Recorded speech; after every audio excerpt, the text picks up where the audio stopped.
Teresa. Today I'm going to teach you how to submit a sitemap to Google Search Console so that they're able to have a listing of all your URLs for your website. So right now we're on Shop Nanjala, which is my shop for gardening, and what we'll do is we'll quickly go to the sitemap section, which is normally at the footer of your website. So normally you'll find it right about here. Always ensure that your developer creates one for you and includes it on the website. So I'll quickly just click it to access it.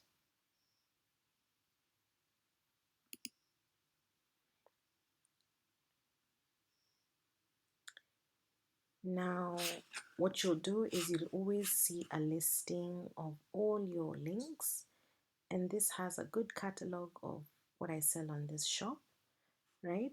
So you'll click that and copy, and then you will go to the email that you were sent by Google Search Console. As you can see, it says get started using Search Console with Shop Nanjala, and you'll go to the section for submitting a sitemap.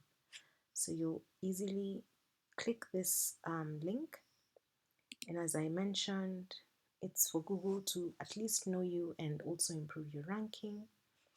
You'll add the sitemap URL right here, and because already the first part has been done, you will delete this and just leave it as is and say submit.